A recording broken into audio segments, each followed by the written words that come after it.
مدینہ میں مسلمانوں کو سب سے پہلے اللہ کا گھر یعنی مسجد بنانا تھا۔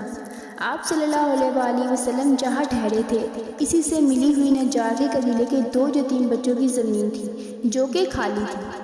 آپ صلی اللہ علیہ وآلہ وسلم نے اس کو مسجد کے لیے پسند کیا۔ دونوں یتیموں نے اپنی طرف سے یہ زمین مفت دینی چاہی مگر آپ صلی اللہ علیہ وآلہ وسلم نے یہ پسند نہ کیا۔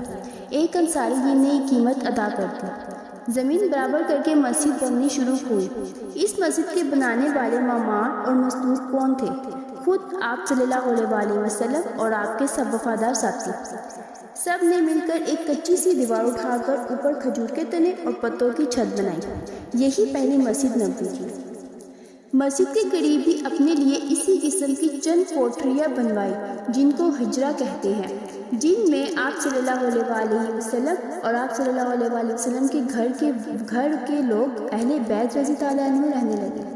آپ صلی اللہ علیہ وآلہ وسلم کی صاحبزادی حضرت فاطمہ رضی اللہ عنہ اور آپ صلی اللہ علیہ وآلہ وسلم کی بیویاں حضرت عائشہ رضی اللہ عنہ اور حضرت سودا رضی اللہ عنہ مکہ سے آ کر یہی ٹھہرے۔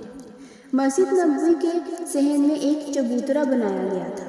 یہ ان مسلمانوں کو ٹھکانہ تھا جن کا کہیں ٹھکانہ نہ تھا۔ وہ دن کو جنگل سے لکڑیاں لا کر بیچتے تھے اور اس سے گزر کرتے اور رات کو ایک استاد سے لکھنا پڑھنا اور دین کی باتیں سیکھتے تھے۔ یہ لوگ رسول اللہ صلی اللہ علیہ وآلہ وسلم کے پاس اکثر رہتے تھے اور آپ صلی اللہ علیہ وآلہ وسلم کے ارشادات کو سن کر یاد رکھتے۔ کہیں کسی داعی یا مبلغ یعنی اسلام پھیلانے اور سکھانے والے کی ضرورت ہوتی تو انہی سے بھیجے جاتے تھے۔